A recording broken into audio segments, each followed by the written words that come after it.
The old wooden chair creaked softly as 12-year-old David shifted his position in the conservatory's waiting room.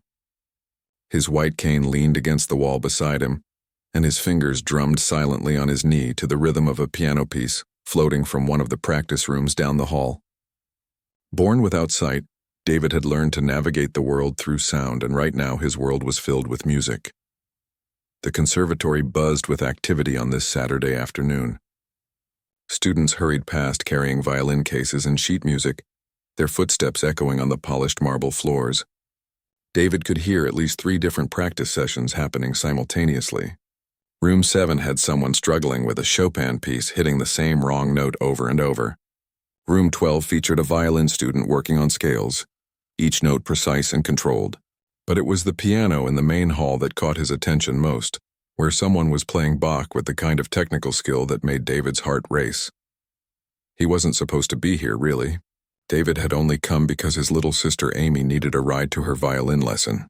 Their mother worked double shifts at the hospital, and their father drove a delivery truck 6 days a week. When Amy begged to continue her music lessons despite their tight budget, the family had agreed that David would accompany her on the bus every Saturday. He didn't mind. In fact, these Saturday afternoons had become the highlight of his week. While Amy struggled through beginner pieces in her lesson, David would sit in this same spot, listening to the advanced students practice. He had memorized their schedules by now. The girl in room 3 always worked on romantic pieces, her playing emotional but sometimes sloppy. The boy in room 9 preferred modern compositions and had incredible speed but lacked soul. David could hear these things clearly, even though he'd never had formal music training himself. At home, they had an old electronic keyboard that David's uncle had given them 3 Christmases ago. It had missing keys and the speakers buzzed, but David spent hours on it every day. He would play along with songs on the radio, picking out melodies by ear, creating his own simple arrangements. His family thought it was just a hobby, a way to pass time. They had no idea that music had become David's entire world. The sound of expensive heels clicking on marble broke through his concentration. These weren't the casual footsteps of students or the practical shoes of teachers. These heels spoke of success, of someone important. David turned his head slightly, trying to place the sound. The footsteps paused near the reception desk. "Good afternoon, I'm Elena Rodriguez. I'm here for the 3 o'clock masterclass," came a warm voice with just a hint of an accent. David's breath caught. Elena Rodriguez. Even he knew that name. She was one of the most famous pianists in the world, known for her interpretations of Spanish composers and her sold-out concerts in major cities. He had listened to her recordings countless times on YouTube, studying every nuance of her playing. What was she doing here at their small community conservatory? "Of course, Ms. Rodriguez, the students are so excited. The masterclass will be in the main hall. Would you like me to show you around first?" replied the receptionist. "That would be wonderful. I always like to get a feel for the space before I begin." David heard them walk toward the practice rooms, Elena's heels now mixing with the receptionist's softer footsteps. As they passed him, he caught a whiff of elegant perfume and the rustle of what sounded like expensive fabric. This was really happening. Elena Rodriguez was actually here. For the next 20 minutes, David listened as Elena visited different practice rooms, offering encouragement to students and asking about their musical goals. Her voice was kind but professional, and David could hear the genuine interest in her questions. She wasn't just going through the motions. She really cared about these young musicians. When they returned to the main area, David heard Elena pause. "Who's the young man sitting there?" she asked quietly. "Oh, that's David. He comes with his sister Amy for her violin lessons. Sweet boy, very polite. He just sits there and listens," the receptionist explained. David felt his cheeks warm. They were talking about him like he wasn't there, which happened more often than he cared to admit. People sometimes assumed that being blind meant being deaf too, or that he couldn't understand conversations happening around him. "He looks like he's really concentrating on the music," Elena observed. "You know, I think he is. I've noticed him before. He always sits in that exact spot and he never seems bored, even though he's here for an hour every week." David heard footsteps approaching and realized Elena was walking toward him. His heart started beating faster. Should he pretend he hadn't been listening? Should he say something? "Hello there. Elena said, her voice gentle and warm. I'm Elena, what's your name? David, he replied, sitting up straighter. I know who you are. I've listened to your recordings of Granados. Your interpretation of Quejas o la Maja y el Ruiseñor is incredible. There was a moment of surprised silence. David worried he had said too much, revealed too much about his passion for music. Most people his age couldn't even pronounce Granados, let alone discuss interpretations of Spanish classical pieces. You know Granados? Helena asked, and David could hear genuine interest in her voice now. I know a lot of composers. I listen to everything I can find online. Music is... David paused, searching for the right words. Music is how I see the world, I guess. Elena moved closer, and David heard her settle into the chair next to him. Tell me more about that. How does music help you see? David had never tried to explain this to anyone before. His family loved him but didn't really understand his connection to music. His classmates at school thought it was weird that he preferred listening to classical pieces over popular music. But something about Elena's presence made him want to try. When I listen to music, I can picture everything, he began slowly. Not with my eyes, but with my feelings. Like when you play that Granados piece, I can see the nightingale and feel the woman's sadness. The melody tells me about colors I've never seen but somehow understand. Fast passages feel like running through sunlight. Slow, deep notes feel like walking through a cathedral. Elena was quiet for a long moment. When she spoke again, her voice was softer. That's one of the most beautiful descriptions of music I've ever heard. Do you play any instruments yourself? David hesitated. Just keyboard at home. Nothing fancy. I'm not trained or anything, but you play by ear. Yeah, I hear something and then I try to figure it out on the keys. Sometimes I make up my own versions. Just then Amy appeared from the practice room hallway, violin case in hand. Her lesson finished. David, sorry I took so long. Mrs. Peterson wanted to work on my bow technique again. Amy, I'd like you to meet Elena Rodriguez, David said, standing up and reaching for his cane. Amy's eyes went wide. Even at 8 years old, she knew that name. The Elena Rodriguez? The one from the concert posters? Elena laughed, a warm sound that filled the space around them. The very same. Your brother and I were just having a wonderful conversation about music. As they prepared to leave, Elena touched David's arm gently. David, would you like to stay for my master class? It starts in a few minutes. David's heart leaped, but he shook his head reluctantly. We have to catch the bus home. Mom will worry if we're late, of course. But David, Elena paused. I have a feeling we'll meet again. As they walked toward the exit, David couldn't shake the feeling that something important had just happened. He had no idea how right he was. 3 weeks later, David found himself back in the familiar waiting room. But this time, something was different. The conservatory felt quieter than usual, with fewer students rushing around. Amy had mentioned that several teachers were attending a conference, so many lessons had been canceled or rescheduled. David settled into his usual chair, expecting the typical sounds of practice sessions. Instead, he heard something unexpected. The beautiful grand piano in the main hall was being played, and the music was extraordinary. The piece was complex, full of rapid passages and delicate touches that spoke of years of professional training. This wasn't a student practicing. This was someone who had mastered their craft. As the piece ended, David heard familiar footsteps in the hallway, those same expensive heels from 3 weeks ago, clicking purposefully on the marble floor. Elena Rodriguez was back. Excuse me, came Elena's voice from near the reception desk. Is there somewhere quiet I could practice for a while? I have a concert next week, and I'd like to work through a few pieces. Of course. Ms. Rodriguez, the main hall is available, and the acoustics are wonderful in there, replied the weekend receptionist. David listened as Elena made her way to the main hall. Soon, the most beautiful music began to flow through the building. She was working on what sounded like a Rachmaninoff piece, one of the most challenging piano concertos ever written. But under Elena's fingers, it sounded effortless, like she was simply having a conversation with the piano. For the next hour, David sat mesmerized. Elena worked through different sections, sometimes playing the same passage several times with subtle variations. David could hear her experimenting with different interpretations, adjusting the timing and dynamics. It was like getting a private lesson in how a master musician approaches their craft. When Amy's lesson ended, David was almost disappointed. He could have listened to Elena practice for hours. As they gathered their things, Amy whispered, "David, should we say hello? She was so nice last time." Before David could answer, Elena's voice called out from the main hall. "David, is that you?" They walked toward the sound of her voice, and David heard Elena's fingers still moving lightly across the keys, playing soft arpeggios. "Hello again," David said, feeling that same nervous excitement he'd experienced during their first meeting. "What perfect timing." "I was just finishing up," Elena said, and the piano fell silent. "How did you like the Rachmaninoff?" David was surprised she was asking his opinion. "It was incredible. The way you handled the transition in the third movement, where the melody shifts from the right hand to the left. It was like watching two people have an argument and then make up."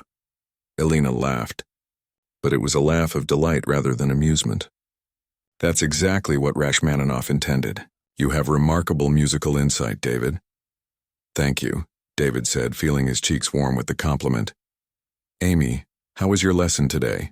Elena asked, including his sister in the conversation. "Good. Mrs. Peterson says I'm getting better at keeping my bow straight, but I still can't play anything as beautiful as what you were just playing," Amy replied honestly.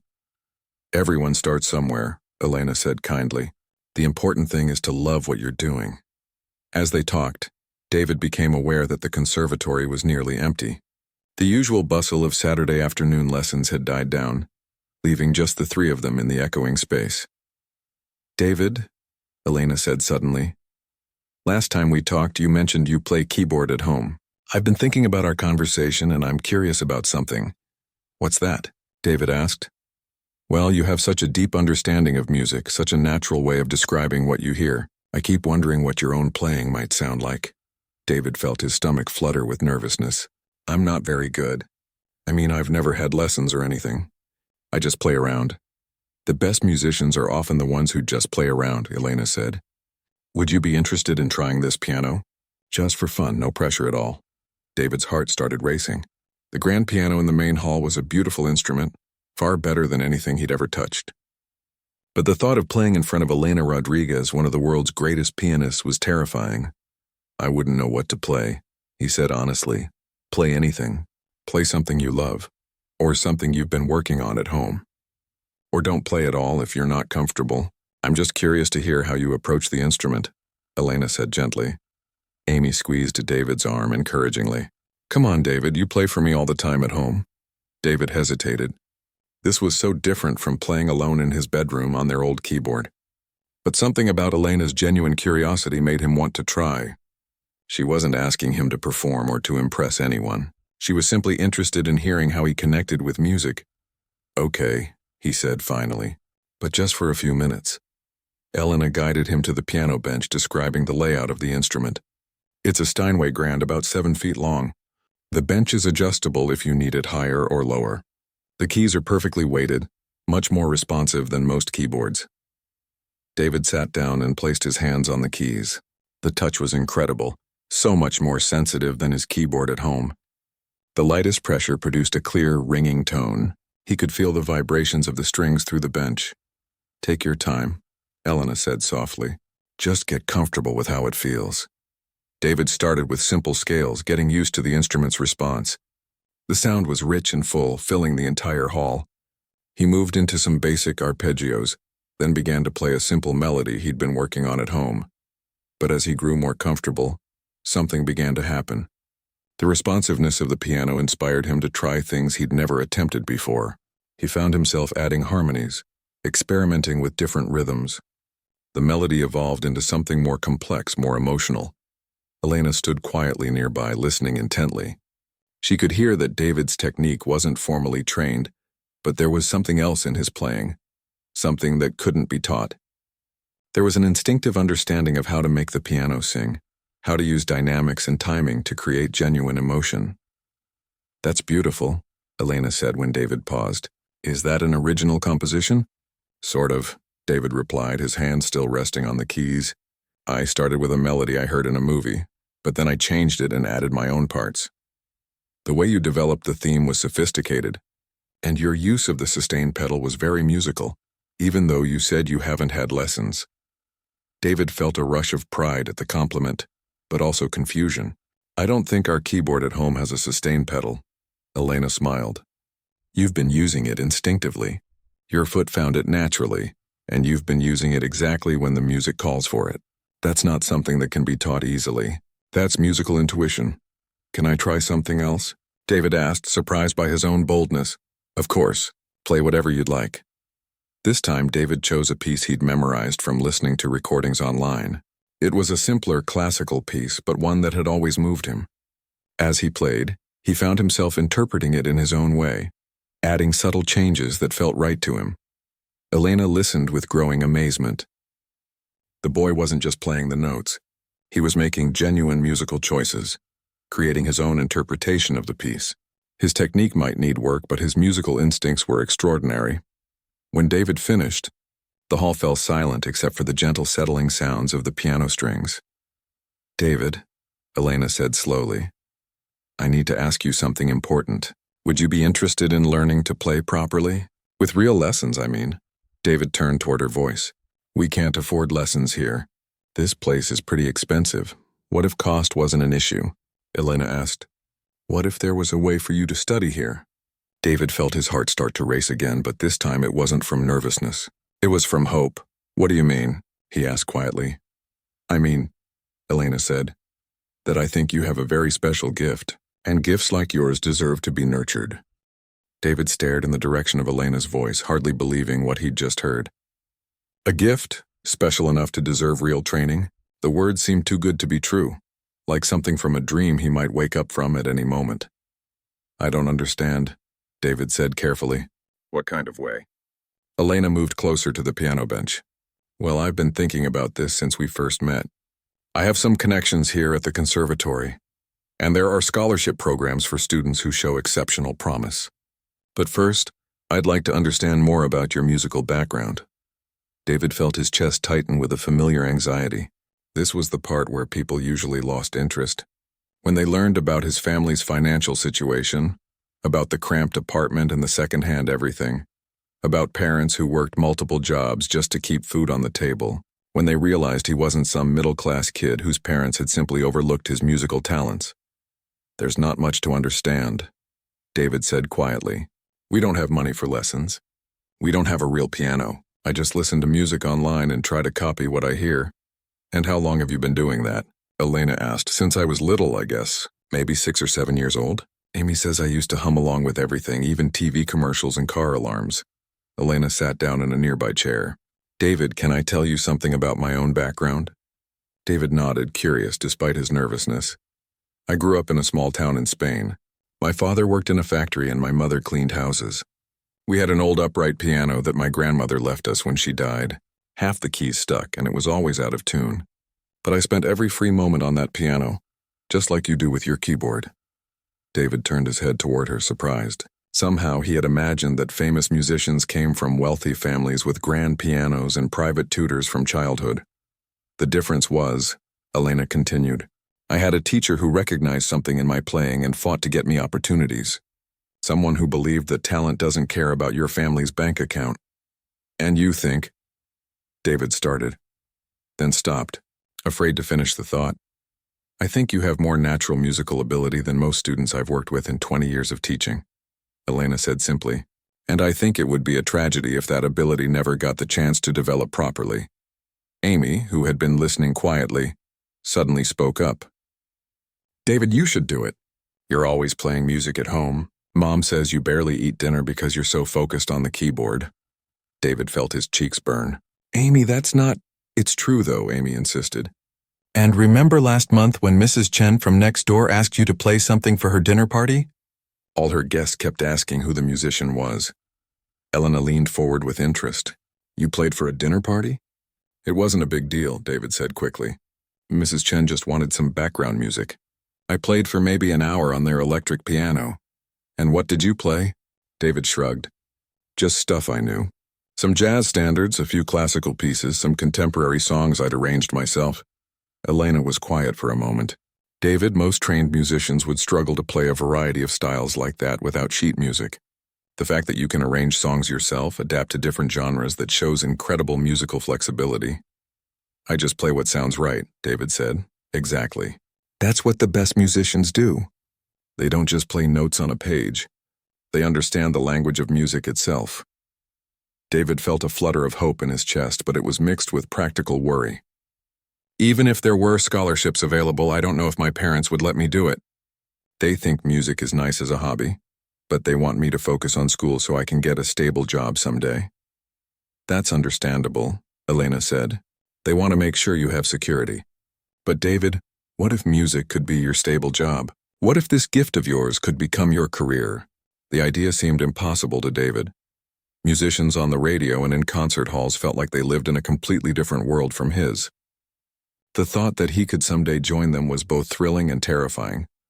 I wouldn't even know where to start, David admitted. That's what teachers are for, Elena said gently, to help you start and to guide you as you grow. Just then, they heard footsteps in the hallway. A few more students were arriving for afternoon lessons, and the conservatory was starting to come back to life. David realized they'd been talking for almost 30 minutes.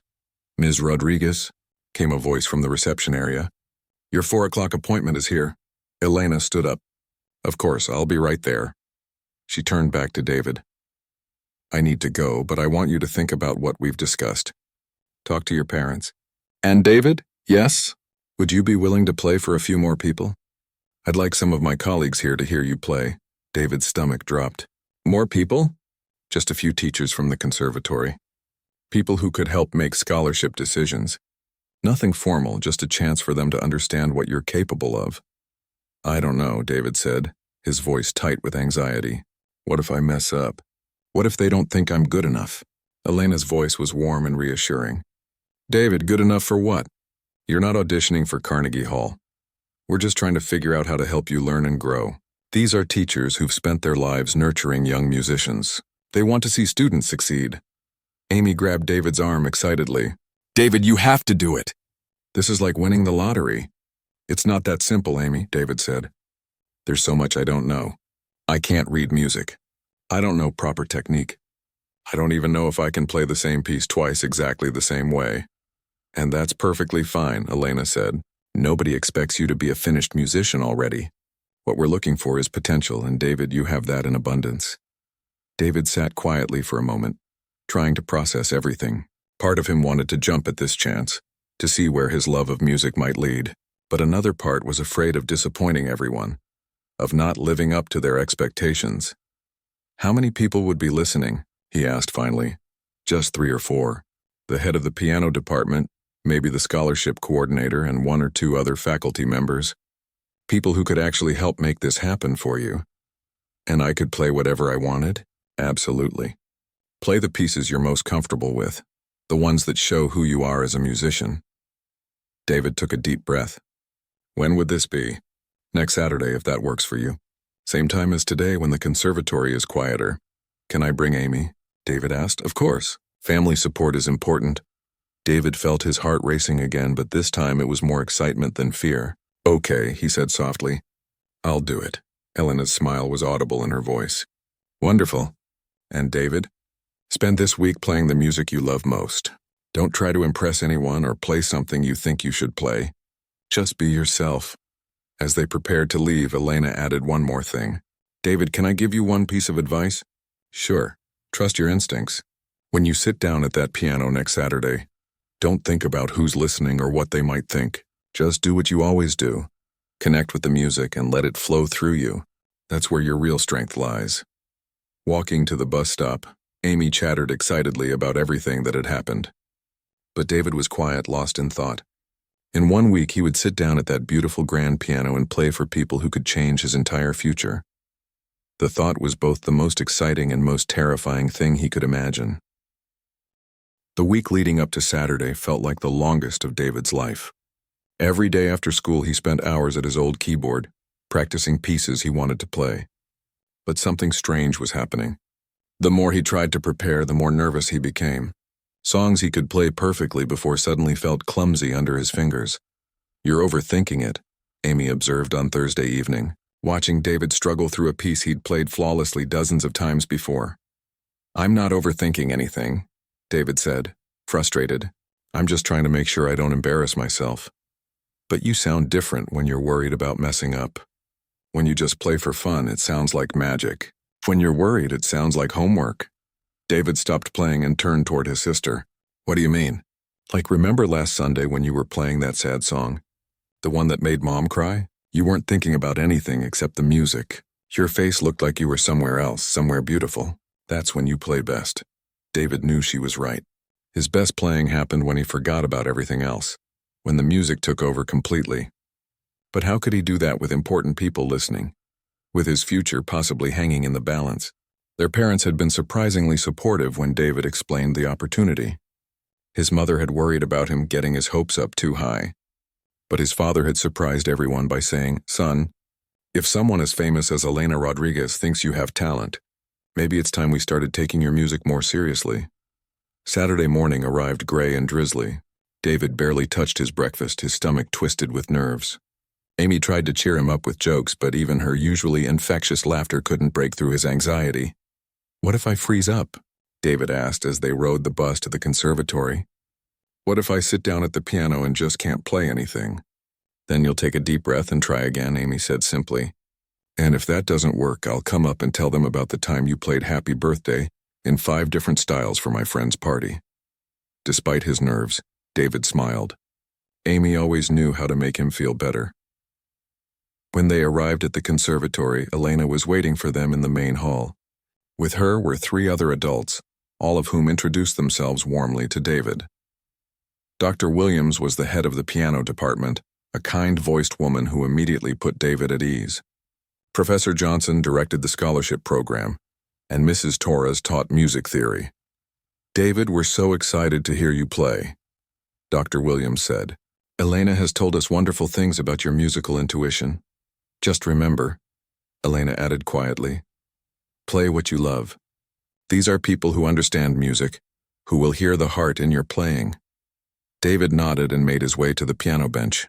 The familiar Steinway felt reassuring under his hands, its keys responsive and warm. He could hear the small group settling into chairs nearby, but tried to push their presence from his mind. He started with something simple, a piece by Debussy that he'd always found peaceful. Clair de Lune flowed from his fingers with gentle, flowing phrases. As he played, David felt some of his nervousness begin to fade. The music was beautiful, and that was all that mattered. When the piece ended, there was a moment of appreciative silence before soft applause. "That was lovely," Dr. Williams said. "Your phrasing is very mature. Where did you learn that interpretation?" "I listened to a lot of different recordings online," David replied. "I tried to find the parts I liked best from each one and put them together in my own way." "That's exactly what professional musicians do," Professor Johnson said with approval. "You're already thinking like an artist." Encouraged by their positive response, David moved into his next piece. This time he chose something more technically challenging, a Bach invention that required both hands to play independent melodic lines. His fingers moved confidently across the keys, weaving the 2 voices together with clarity and precision. But it was when he finished the Bach that something unexpected happened. David found himself transitioning seamlessly into an improvisation based on the piece he'd just played. His hands seemed to move on their own, taking Bach's structure and melody and transforming them into something entirely new.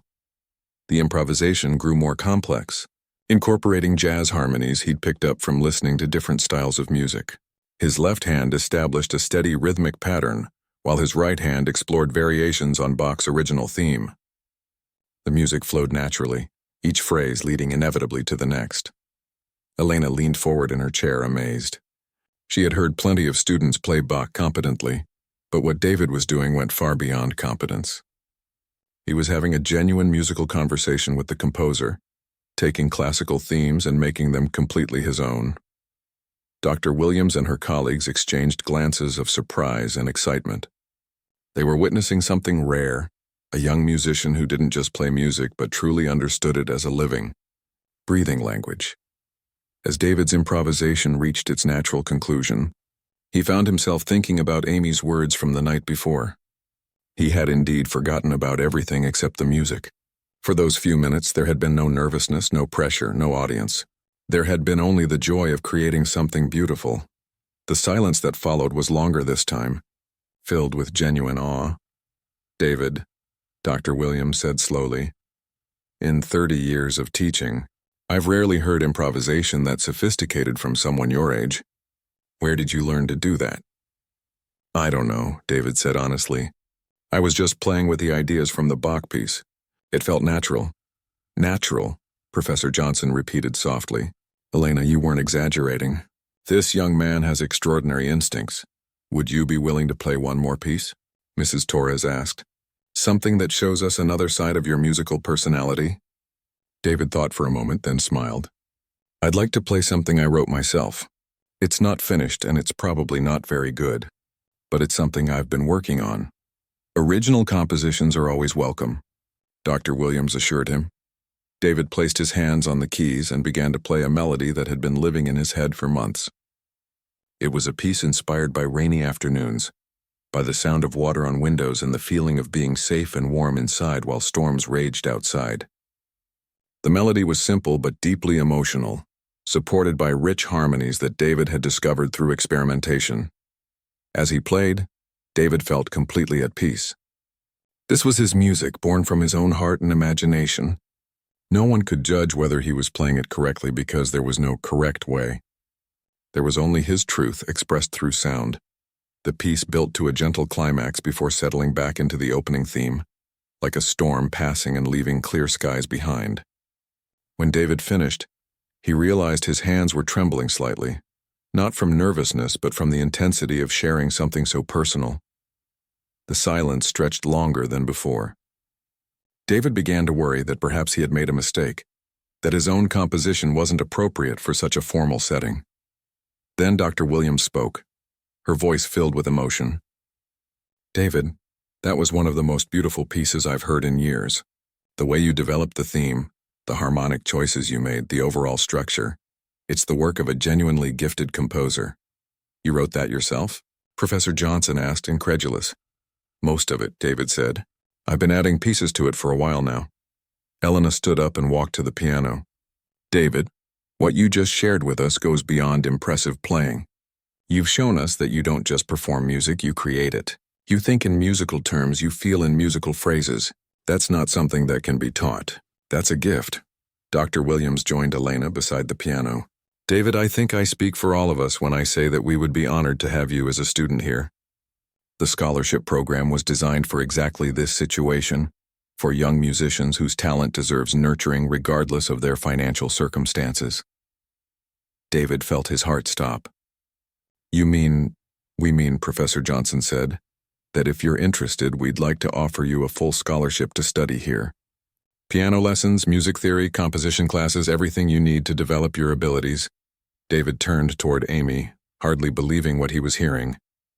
She was grinning so widely he could hear it in her voice when she whispered, I told you it was like winning the lottery. There would be conditions, of course, Dr. Williams continued. You'd need to maintain good grades in your regular school, and you'd need to practice consistently. But David, we believe you have the potential to become a truly exceptional musician.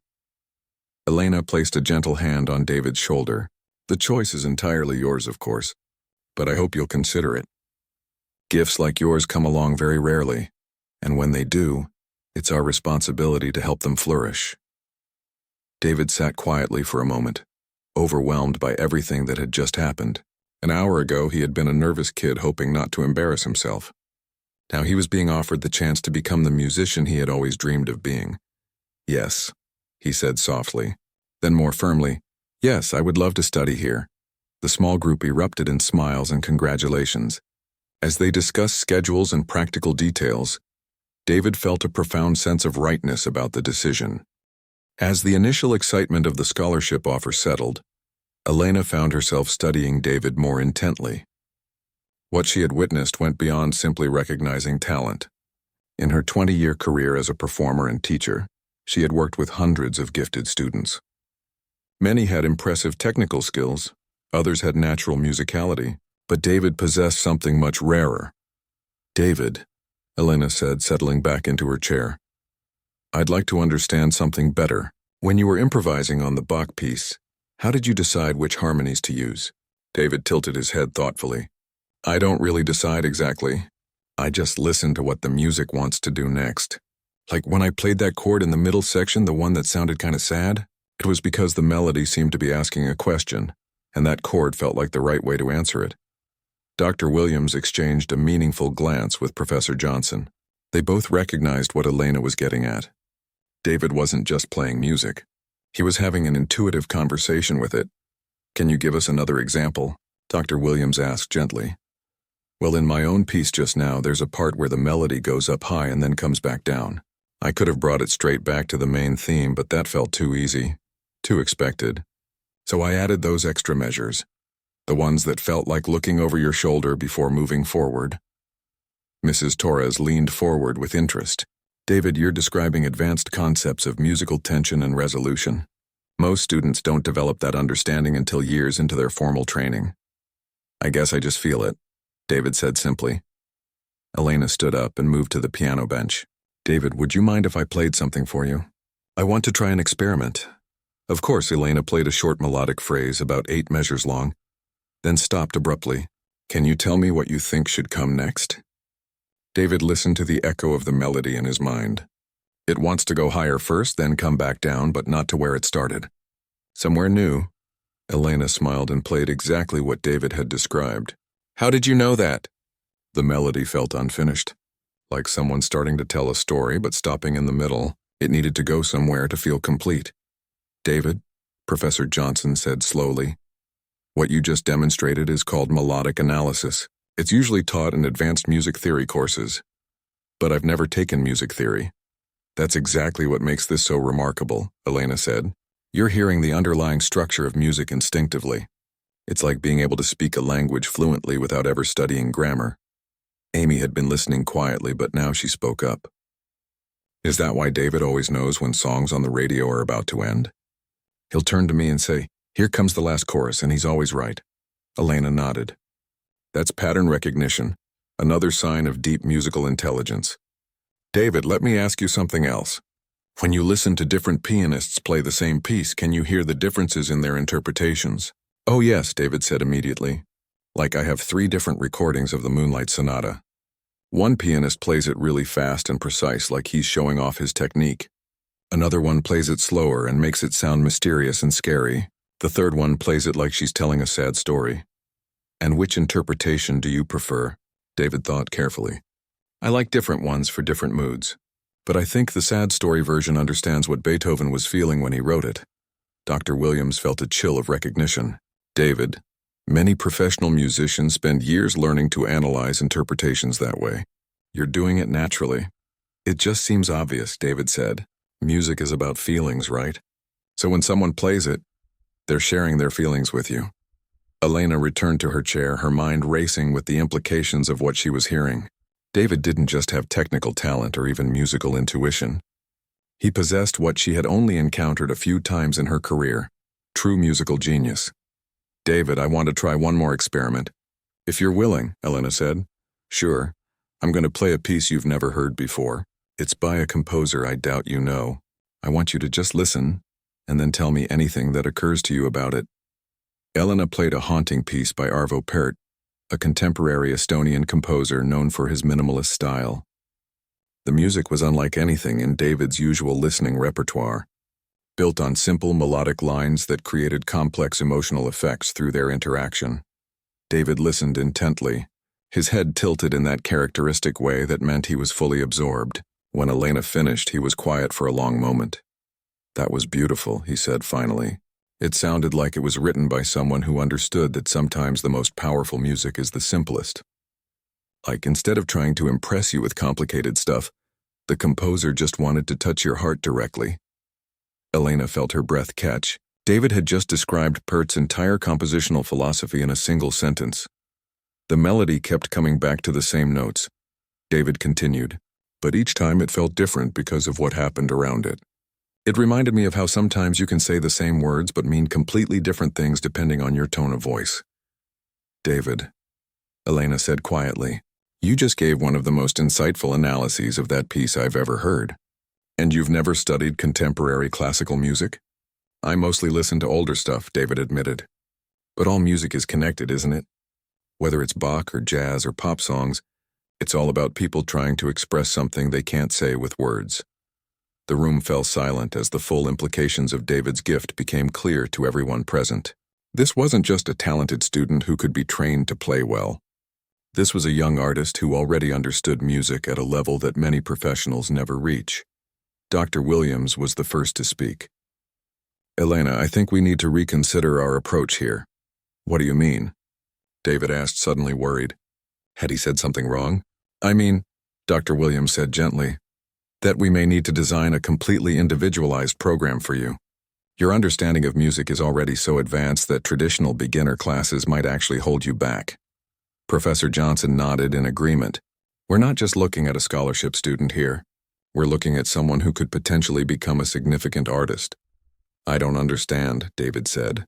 "I can't even read music notation." "Reading music is a skill that can be learned in a few months," Elena explained. "What you have can't be taught. You have the ability to hear the soul of music, to understand what composers are really trying to communicate. That's what separates good musicians from great ones." Mrs. Torres had been taking notes throughout the conversation. "David, would you be interested in studying composition as well as piano performance? Based on what we heard today, you have significant potential as a composer." "You really think so?" David asked, his voice filled with wonder. "I think," Elena said, "that we may be witnessing the beginning of something very special." "David, you have the kind of musical mind that comes along once in a generation." Amy grabbed David's arm excitedly. "David, do you realize what they're saying? You're not just talented, you're like genius talented." David felt overwhelmed by the praise, but also by a growing sense of responsibility. If he really had this gift that everyone was talking about, what did that mean for his future? What was expected of him? "Elena," he said quietly, "what happens now? What do I do with something like this?" Elena moved closer to the piano bench. "You do what every serious musician does, David. You work hard, you study, you practice, and you let your gift grow. But most importantly, you never forget that music is about connection, about touching people's hearts. That's what you did for all of us today. The technical skills will come with time and practice," Dr. Williams added. "But what you showed us today, that deep understanding of music's emotional language, that's your foundation. Everything else builds on that.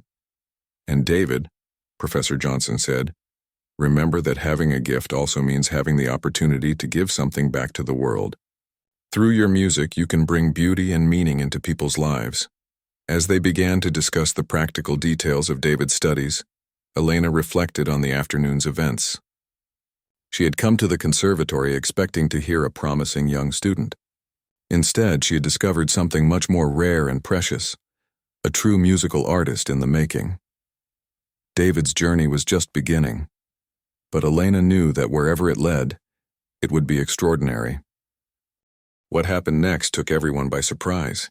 As Elena and the faculty members continued discussing David's future, the sound of his playing had begun to draw attention throughout the conservatory.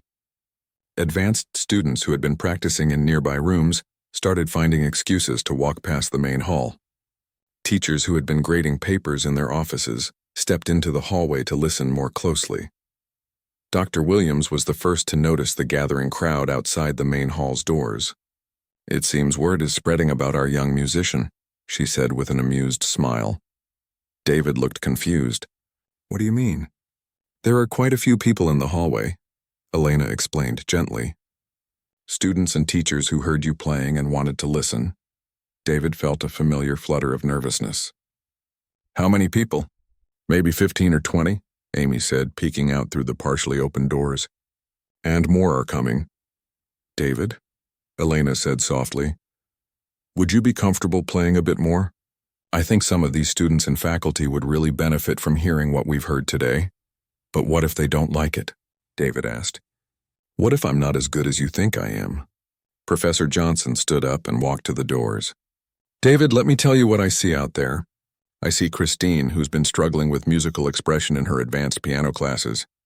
I see Robert, a composition student who's been having trouble finding his own voice. I see Maria, who teaches our younger students and is always looking for ways to inspire them. These are people who dedicate their lives to music," Dr. Williams added. "They're not here to judge you harshly. They're here because they heard something beautiful and want to experience more of it." Elena approached the piano bench. "David, remember what you said earlier about music being about connection? About touching people's hearts?" Those people in the hallway, they've already been touched by your music. They're drawn to it. Amy squeezed her brother's hand. David, you always say that music should make people feel something. Well, you're making all these people feel something right now. David took a deep breath. The thought of playing for a larger audience was intimidating, but there was something exciting about it too. If his music could really move people the way everyone was saying, maybe it was worth sharing more widely. Okay, he said finally, but can you ask them to come in and sit down? I feel weird knowing people are standing in the doorway listening. Elena smiled. Of course. She opened the doors fully and addressed the gathered crowd. David has graciously agreed to play a bit more. Please come in and make yourselves comfortable. The group filed in quietly, settling into the available chairs and finding spots along the walls. David heard the rustling of clothing, the soft sounds of people settling in, a few whispered greetings between colleagues and classmates. By the time everyone was seated, there were nearly 30 people in the hall. This is the largest audience I've ever played for, David admitted to Elena. Just remember what worked for you earlier, Elena advised. Don't think about the audience. Think about the music. Let it carry you where it wants to go. David nodded and placed his hands on the keys. He decided to start with something he knew would calm his nerves, a gentle piece by Chopin that he'd been working on for months. As the familiar melody flowed from his fingers, he felt his anxiety begin to fade. The music was still beautiful, still meaningful, regardless of who was listening. As he played, David gradually became aware of the profound silence in the room. It wasn't the restless quiet of people trying to be polite. It was the deep stillness of genuine engagement. The audience was truly listening, absorbing every note, every phrase. When he finished the Chopin, the applause was immediate and heartfelt. David heard someone whisper, "That was extraordinary." Encouraged, David moved into a more challenging piece, a Bach prelude that required both technical precision and emotional sensitivity. As he played, he found himself making small interpretive choices in real time, emphasizing certain voices, lingering on particular harmonies. The music felt alive under his fingers, responsive to his emotional state and the energy of the room.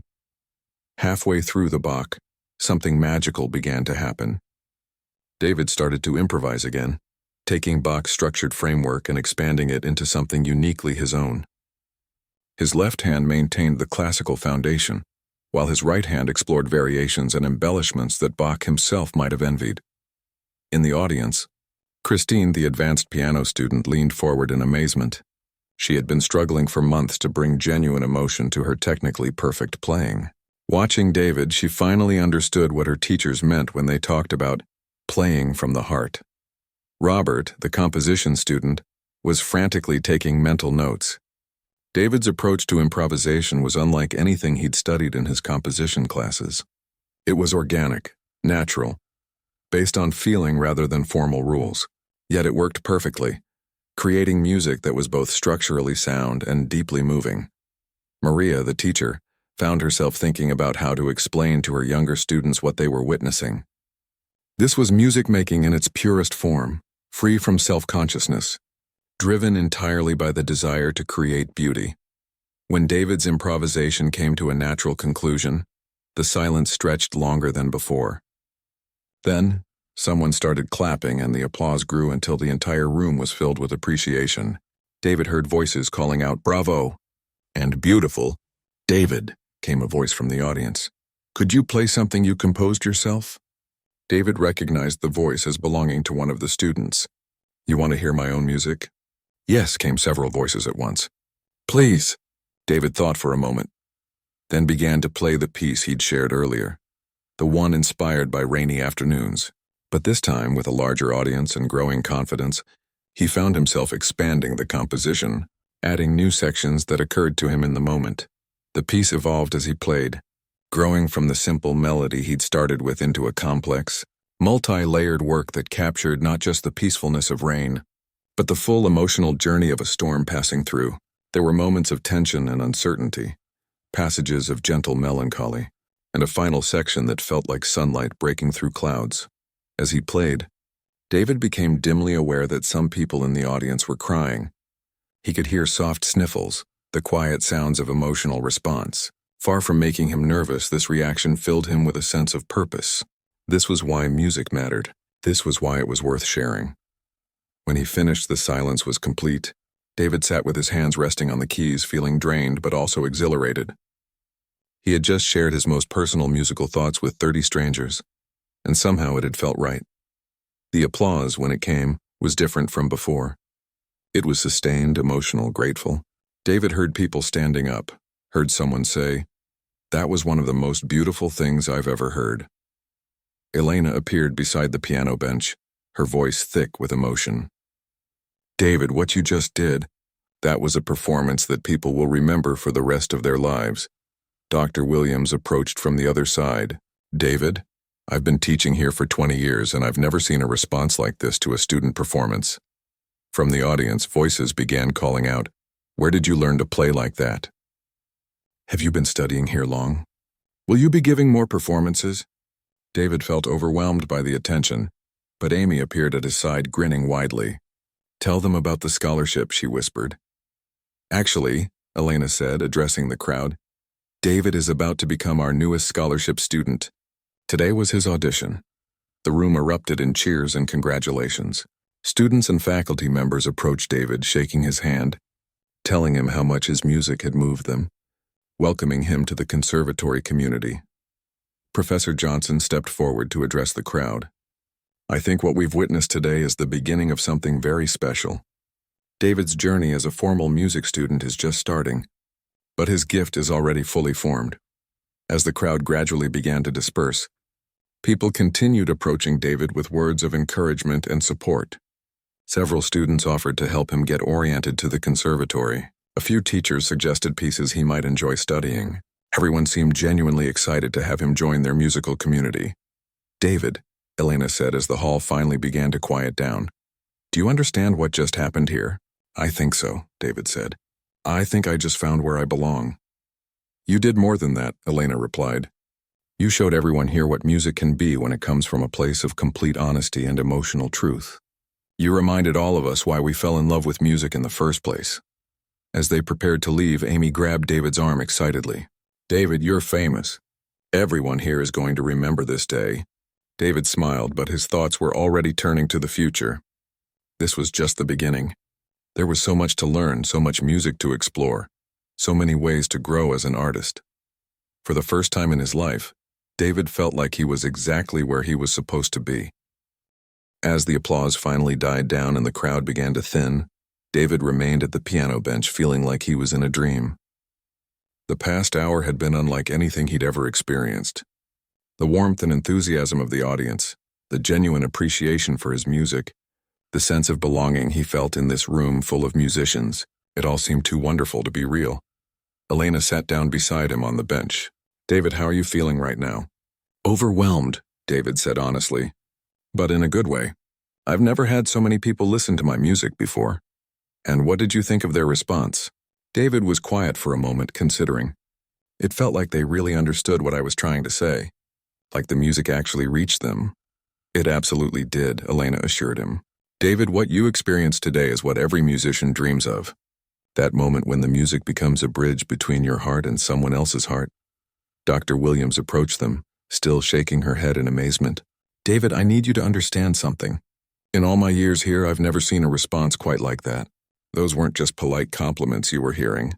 Those were genuine reactions from serious musicians who recognized something extraordinary. But I still have so much to learn," David said. "I can't read music. I don't know proper technique. I don't understand music theory." "All of that can be taught," Professor Johnson interjected, joining the conversation. "What you have, what we heard today, that can't be taught. That's a gift that you're born with." Elena nodded in agreement. "David, I want to tell you something that might surprise you. I've performed in some of the world's most prestigious concert halls. I've played for audiences of thousands, but I've rarely experienced the kind of pure musical communication that happened here today." "What do you mean?" David asked. "I mean that your music speaks directly to people's souls. It's not about showing off technical skill or demonstrating knowledge. It's about sharing something true and beautiful. That's what the greatest musicians do." Amy had been listening quietly, but now she spoke up. "David, remember what Mom said last week? About how when you play at home it feels like the whole apartment becomes peaceful?" David nodded. That's what happened here today, but with 30 people instead of just our family. Mrs. Torres, who had been talking with some of the students who had stayed to listen, rejoined their group. David, I've been speaking with some of our advanced students. They're asking if you might be interested in performing in our student recital next month. A recital? David felt his heart skip. But I just started here. I haven't even had my first lesson yet. That's exactly what makes it so special, Elena said. You wouldn't be performing as a polished student showing off what you've learned. You'd be performing as an artist sharing your unique voice. But what would I play? David asked. Whatever moves you, Dr. Williams said simply. Your own compositions, your interpretations of pieces you love, whatever feels right to you. David thought about this for a moment. The idea of performing for an even larger audience was both exciting and terrifying. But after today's experience, he was beginning to understand that his music could truly touch people. Can I think about it? He asked. Of course, Elena said. There's no pressure at all. But David, I hope you'll consider it. The world needs to hear what you have to offer. As they talked, David became aware that several people were still lingering in the hall, reluctant to leave. He could hear quiet conversations about his playing, students discussing what they had experienced. Excuse me, came a young voice nearby. David turned toward the sound. Hi, I'm Christine. I'm a junior here studying piano performance. Hi, David replied. I just wanted to thank you for what you shared today. I've been struggling lately with my playing, feeling like I was just going through the motions. Hearing you today reminded me of why I fell in love with music in the first place. Really? David was surprised that his playing could have that kind of impact on an advanced student. Absolutely. The way you connected with the music, the honesty in your playing, it was inspiring. I hope I can learn to play with that kind of emotional truth. Another student approached, a young man with a violin case. I'm Robert. I study composition here. Your improvisation was incredible. The way you developed themes organically, the harmonic choices you made, it was like watching a master composer at work. But I don't know anything about composition theory, David protested. That's what made it so amazing, Robert replied. You were composing from pure musical instinct. It was beautiful. As more students and faculty members approached to share their reactions, David began to understand the full impact of what had happened. His music hadn't just entertained people, it had moved them, inspired them, reminded them of their own love for music. Elena watched these interactions with growing satisfaction. She had hoped that David would find acceptance in the conservatory community, but this was beyond her expectations. He wasn't just being accepted, he was being celebrated. David, Elena said during a quiet moment, I want to make you an offer. What kind of offer? I'd like to be your primary teacher here. I know Dr. Williams runs the piano program, but I'd like to work with you personally on developing your unique gifts. David felt his breath catch. You want to teach me yourself? I do. David, I've spent my career working with talented students, but gifts like yours are rare. I'd consider it an honor to help guide your development as a musician. Dr. Williams smiled. Elena, I think that's a wonderful idea. David, you'd be getting instruction from one of the world's finest pianists. But why would you want to teach me? David asked. You're famous. You perform all over the world. Why would you want to spend time with a beginner? Elena's expression grew serious.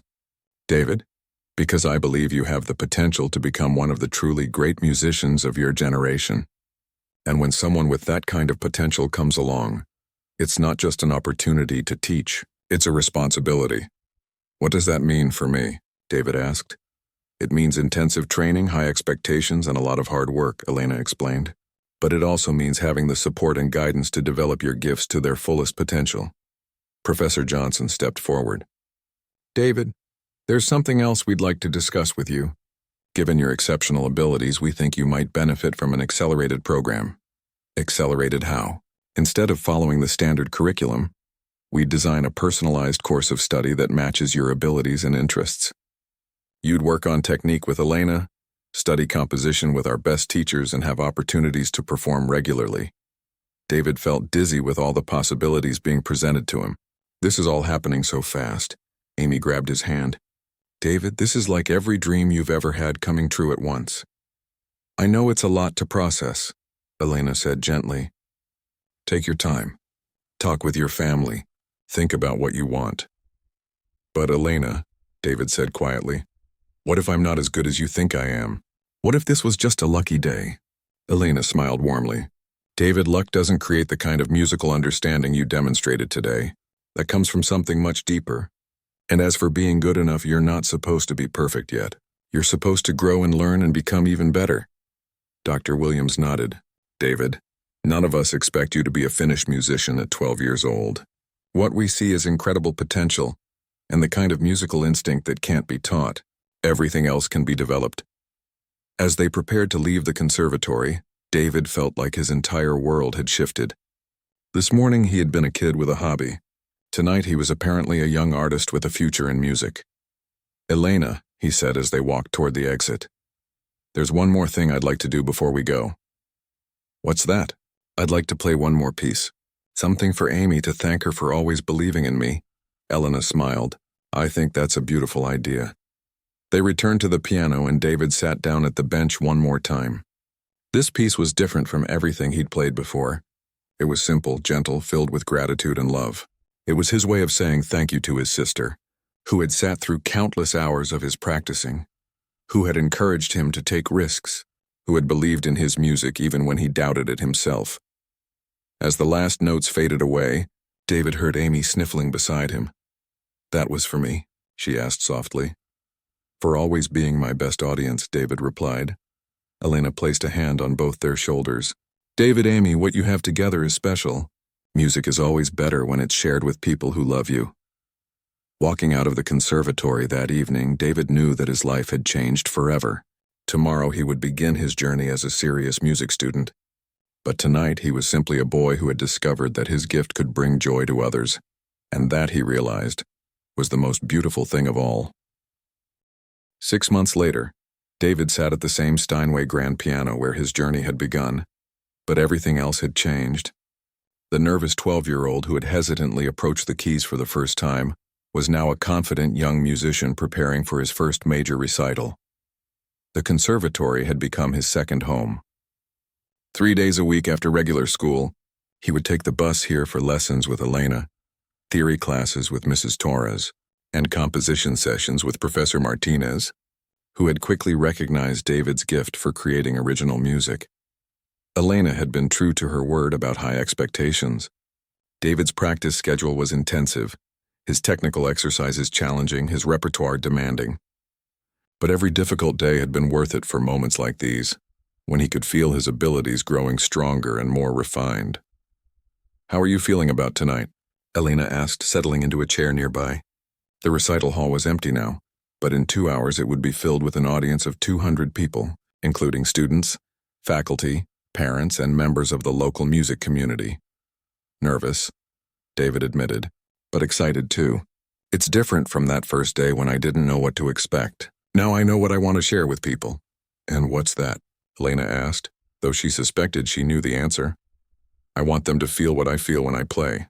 I want the music to reach them the way it reaches me. Elena smiled. This was exactly the response she had hoped for. Over the past months, she had watched David grow not just technically but artistically. His natural gifts had been refined and strengthened, but never at the expense of the emotional honesty that made his playing so special. Tell me about the pieces you've chosen for tonight, Elena said. Well, I'm starting with the Bach Prelude in C major. It's the first piece you taught me to play properly, and I want to show how much I've learned about bringing out the individual voices. Good choice. And then the Chopin Nocturne in E-flat. I know it's ambitious for someone who's only been studying formally for 6 months, but I feel like I understand what Chopin was trying to say with it. Elena nodded approvingly. The Chopin was indeed challenging, but David had developed the technical skills to handle it, and more importantly, he had the emotional maturity to interpret it meaningfully. And you're ending with your own composition. Elena said, yes, Variations on Hope. I've been working on it for the past 2 months. This was the piece Elena was most excited to hear. David had been developing as a composer alongside his growth as a performer, and his original work showed remarkable sophistication. Variations on Hope was his most ambitious composition yet, a 15-minute work that explored different emotional states while maintaining a unified musical theme. David, I want you to know how proud I am of your progress, Elena said. Not just your technical improvement, though that's been remarkable. I'm proud of how you've grown as an artist while staying true to your musical voice. I couldn't have done it without you, David replied. You've taught me so much more than just piano technique. You've taught me how to think about music, how to understand what composers were trying to communicate. You've always had that understanding. David, I've just helped you develop it. Amy appeared in the doorway of the recital hall, dressed in her best outfit for the evening's performance. David, Mom and Dad are here. They're so excited they can barely sit still. David's parents had been incredibly supportive throughout his musical journey. His father had taken on extra delivery shifts to help with transportation costs, and his mother had rearranged her hospital schedule to attend David's lessons whenever possible. Tonight was the culmination of their family's commitment to his musical education. Are there a lot of people here already? David asked. The lobby is packed, Amy reported. I saw some of your classmates from regular school and lots of people from the conservatory. Oh, and there are some people here I don't recognize. Elena. Who are those adults in the expensive suits? Elena smiled mysteriously. Those might be some colleagues of mine from the music world. Word has gotten out about your brother's talents. What do you mean? David asked. I mean that people in the classical music community talk to each other. When a young musician shows exceptional promise, news travels. There may be some talent scouts and industry professionals in the audience tonight. David felt a flutter of nervousness mixed with excitement. Really? Really. David, your journey is just beginning. Tonight's recital isn't an ending. It's a launching pad for what comes next. As they talked, other students began arriving for the pre-recital warm-up period. Christine, the piano student who had been inspired by David's first impromptu performance, stopped by to wish him luck. David, I just wanted to thank you again. Since that day I heard you play, my own music has gotten so much better. You showed me how to play from the heart. Robert, the composition student, also appeared. I can't wait to hear your new piece tonight. Your compositions have influenced my own writing. You've taught me that following theoretical rules isn't as important as expressing genuine emotion. As more students offered their encouragement, David realized how much his presence at the conservatory had impacted others. He hadn't just been learning and growing. He had been inspiring his fellow musicians to reconnect with their own love of music. 5 minutes until we opened the doors, came an announcement from the lobby. Elena stood up. David, is there anything you want to review before the performance? No, I think I'm ready. But Elena, can I ask you something? Of course. That first day when you asked me to play just for fun, did you know this would happen? Did you know it would lead to all this? Elena considered the question carefully. I knew you had something special, David, but I had no idea how special it was until I heard you play. What I did know was that talent like yours deserves a chance to flourish. And you're not disappointed? I mean, I know I still have a lot to learn. David, disappointment is the last thing I feel when I think about your progress. You've exceeded every expectation I had. But more than that, you've reminded everyone around you why music matters. The doors to the recital hall opened, and the sound of voices filled the lobby as the audience began to take their seats. David could hear the excited chatter, the rustling of programs, the anticipation that always preceded a live performance. It's time, Elena said gently. David stood up from the piano bench and straightened his new concert attire, a gift from his parents for this special occasion. As they walked toward the stage entrance, he felt calm despite the magnitude of the moment.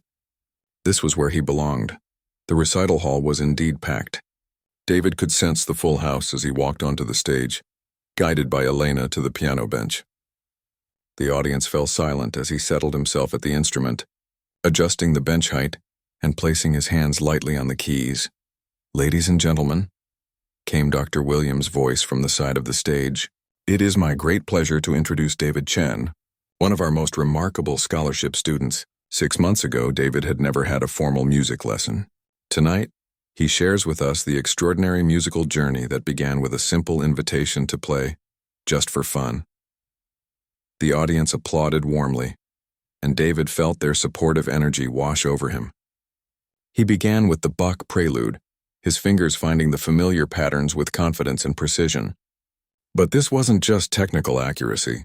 It was a conversation with one of history's greatest composers, each voice in the counterpoint singing clearly while blending into a perfect whole. As he played, David felt the audience's attention focus completely on the music. The hall's acoustics carried every nuance of his playing to the furthest seats. and he could sense that people were truly listening, not just hearing but experiencing the emotional content of the piece. The Bach concluded to enthusiastic applause, and David moved seamlessly into the Chopin Nocturne. This piece allowed him to showcase the lyrical qualities that had first caught Elena's attention. The ability to make the piano sing with genuine human emotion.